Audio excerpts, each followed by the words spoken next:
Ladies and gentlemen, welcome back to the other side of the coin. Why do I have Reece James's picture? Why do I have Reece James's picture on the screen? It's not good, bruv. It's not good. Ladies and gentlemen, there's been yet another injury. Reece James hamstring. Yet again, hamstring.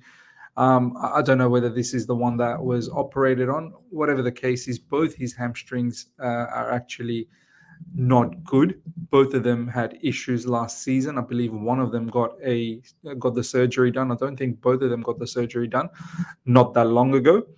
And here we are. Here we are again with an injury in the preseason. We are still inside the preseason, ladies and gentlemen. We've still got one more game left against Inter Milan, and he's not even gone through the preseason, which is quite sad. We're going to get through all of this. There's a whole heap of news today.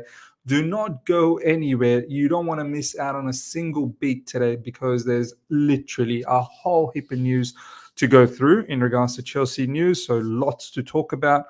Obviously, the Community Shield, I think that's what it's called, or is it called Charity Shield? I think it's called Community Shield.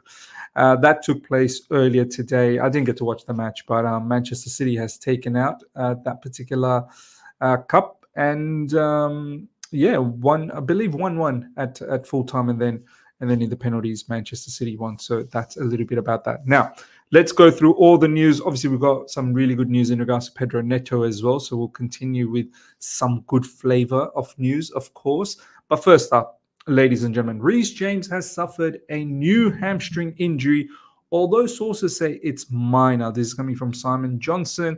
And it further goes on to say Chelsea are looking at September 14th as a return date against Bournemouth. So, look, I believe September 14th is naturally after his first three suspension. Anyway, he's suspended for the first three matches, and then there is the international break, and then he'll be back after that. Now, look, before I get into the whole nitty-gritty, he's injured. He's injured now. So this whole situation where a lot of people are saying, "Miss, he wasn't gonna feature in the first three matches anyway." So why the overreaction? There's no overreaction here.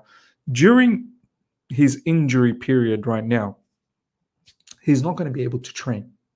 So even though he's missing out on the first three games, previously it was thought that he's at least going to be able to train. He's not injured. Now that he's injured, he's not going to be able to train. And by the time he comes back from his injury, and the word is that they're going to be very cautious about his hamstring. So God knows when exactly he's going to be back. Last season, whenever we saw the rehabilitation program news that was dropped by Chelsea Football Club, some of these players didn't return for like good 2-3 months. I still remember Kani Chukwuemeka. They said 4 weeks, and then he returned 3 months later. So, and we know the history of Reece James and his hamstring issues. This, honestly speaking, I'm worried for this guy now. He just had a surgery, and the surgery couldn't even take him over the preseason, and he's already got a minor issue, albeit minor. At the end of the day, nothing is ever minor for Reece James when it comes to hamstring. So I'm not, holding my breath that he's going to be back around that 14th of September mark. I think it might even be longer than that. The issue is our captain is never there. He's never there. And where do we come to a situation where we say, do you know what? He may not get better, Like, when do we actually say that? Because we've seen a lot of injuries for this particular player. He's missed out on so many games, and he's about to miss out on more games. When do we actually sit down and go, enough's enough, Like, when does he sit down and say that is it worthwhile perhaps retiring early? I mean, how many games can you actually give us? He's not even playing as a right back anymore. He's playing as a RCB now, where we're meant to be looking after his, the physical side of his, game, so that he doesn't have to bomb up and down as a right back. Ladies and gentlemen, let me know your thoughts. I'm seriously concerned about Reece James. Yet another setback. Yes, minor, but look, don't hold your breath. Don't expect Reece James to be back anytime soon. As I said, he's not going to be training. He's got to come back into the team to train, and then only he can start, working his way back into the team, which could be a little bit of time. And then what? And then what? After that, is it going to be all smooth? I don't know. I don't know. Let me know your thoughts, ladies and gentlemen. Let me know your thoughts. Next up, ladies and gentlemen, Pedro Neto has completed his Chelsea medicals. This moved so quick. I mean, fantastic. I mean, look, there was a lot of work that was getting done behind the scenes. Apparently, 2 or 3 bids were rejected until it was all accepted by Wolves. So no one heard anything. So it might have been going on for a few months, to be honest, but it was kept so much under the wrap. Fantastic to see. We're never did these sort of things ever kept under the wraps. And now things are moving so quickly after the here we go. Medicals completed. And even better news, ladies and gentlemen, breaking. Pedro Neto will be presented to supporters at Stamford Bridge tomorrow. So obviously we've got the game against Inter Milan, our final game in the preseason. It's going to be sensational to see Pedro Neto being unveiled. I think it needs to be like that. During Roman era, we didn't see too much unveiling of players, and I really do appreciate when, like, especially under the new ownership, we've seen a couple of unveilings last season as well, and now this season at home at Stamford Bridge, Pedro Neto will be unveiled, which will be sensational. It just lifts the morale of the fan base. And look, this guy is a seriously good player. Another one of those ones where hopefully he stays fit. His injury is a huge concern for him as well. He's never completed an entire season injury-free. In fact, missed out on a lot of matches for Wolves. And I hope that he's put all of that behind him, and he can play as many games for us and be a huge player for us. He can play right wing, left wing. He's genuinely a supreme player. And I'm very glad that Chelsea Football Club and the hierarchies finally got someone substantial. Next up, ladies and gentlemen, Mark Gui or even new signing Samuel Omar-Dion could go out on loan should Chelsea land Victor Osimhen, who they want on loan and are prepared to wait for. This is coming from Matt Law. Look, something's definitely brewing here, because we've got the biggest weapon that Napoli wants, which is Romelu Lukaku. So we've got leverage on them, and they apparently have not even selected Osimhen in their match. Napoli is actually playing a match today as we speak in Coppa Italia, and Mr. Osimhen is not even in the squad. Victor Osimhen not even in the bench for Napoli on their first official game versus Modena in domestic Coppa Italia. He's out of the squad as priority remains the same. Find new club for Osimhen and sign Romelu Lukaku. So they badly want Romelu Lukaku. We've got leverage here. Something may happen. Like, I wasn't fully thinking it was going to happen. The fact that we got Pedro Neto has given me a little bit of confidence boost that maybe our owners, our hierarchy, sporting directors have seen the squad and felt, do you know what? We've got a lot of potential. Time to get some really good quality players to help out Enzo Maresca. So let's see what happens. PSG is still lurking. Arsenal's lurking around for Osimhen as well. Osimhen, I think, wants to join Chelsea Football Club, but Chelsea Football Club, we don't want to pay him the wages because he's on high wages, and we don't want to pay that high transfer fee. So it's really up to Napoli what they want to do. Can they reduce the transfer fee so we can compensate for the high wages and make the transaction happen? Or can we get him on a loan? Can we get him on a loan? And loan is something Osimhen doesn't want at all. But maybe if it drags on till the end of the transfer window, who knows? When push comes to shove, maybe Osimhen could agree on all of it. So let's see. Something might be brewing here, and this will be the final play in terms of incomings. I believe there is one more incoming, and this might be it. Let's see, ladies and gentlemen. I think this will be a sensational signing, and it would really give me belief that we can do something in the upcoming season. Next up, ladies and gentlemen, whole heap of outgoings that need to happen. As exciting as it is with 1 or 2 more players might be coming in on top of like 10,000 players that has already came in, we got a lot of players that's going to be on the outgoings, and I'm very excited about that because the squad's too big. Players need to leave, and there are certain players that just don't fit the bill. They got to go. Now, Justin, Chelsea are not actively trying to sell Sterling or Madueke, but they would most likely consider any bids. Yeah, of course. With the introduction of Pedro Neto, these two brothers, you're probably not going to see enough game time with Cole Palmer coming back as well, with Nkunku, with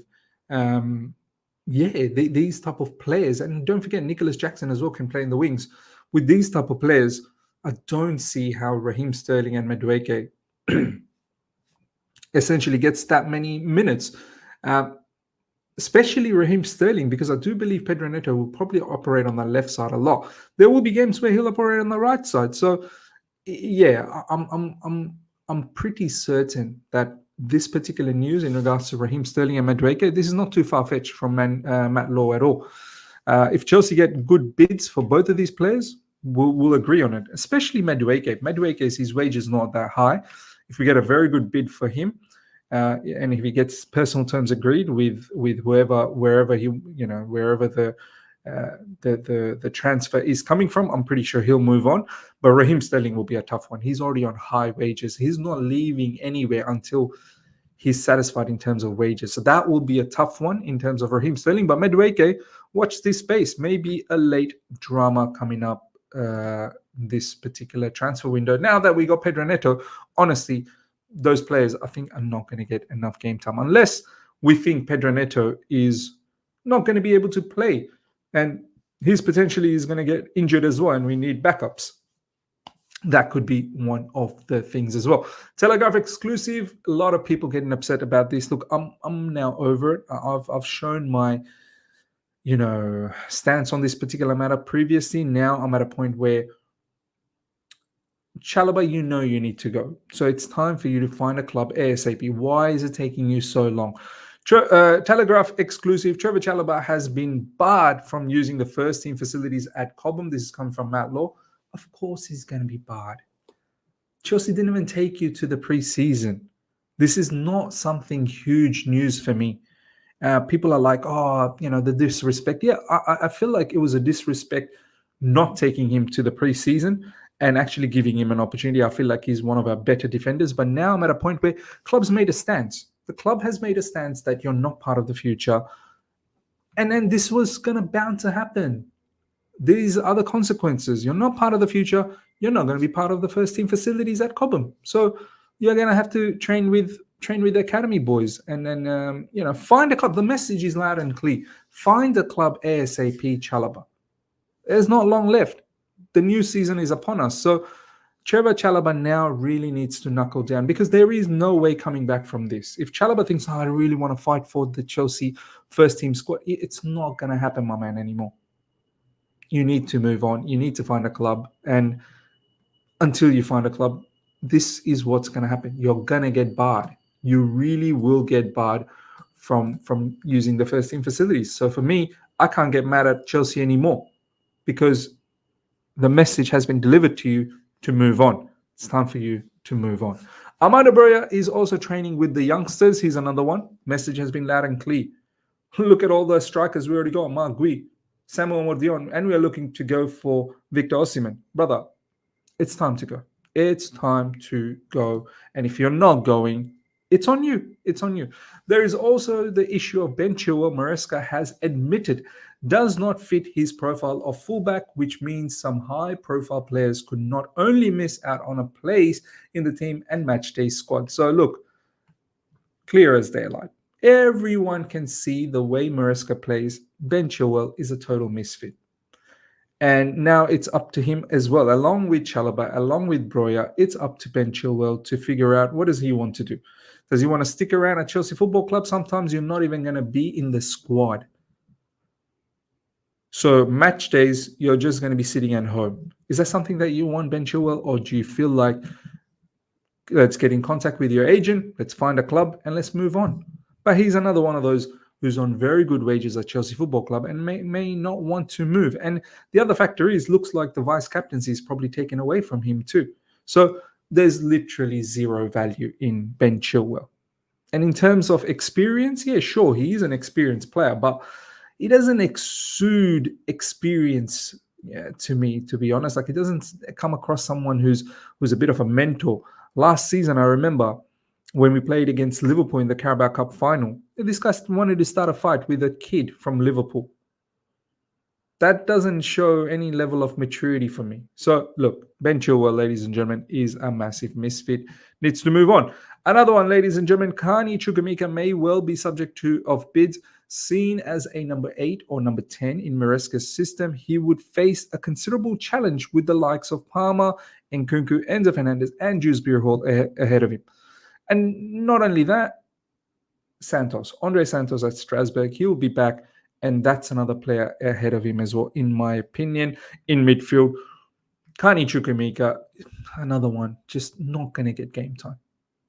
Someone I really, really rate, someone I hope that really worked out at Chelsea Football Club. Unfortunately, he's got injury issues as well. And on top of that, he was barely used in the preseason. After the first game where he played 90 minutes, he was barely used after that. So he's surplus to requirements. As you can see, there's a plethora of midfielders available. He's surplus to requirements, I'm sorry to say. And he's another one that needs to move on, or else you might have to be a bit of a bench warmer. And as I said, even sometimes not even being in the bench.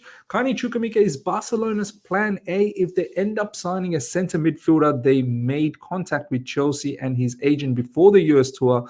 It's not progressing at the moment, but the path is left open. So interesting. Barcelona's plan A. I'm not sure about that. I mean, it is coming from, I think this source is actually pretty good.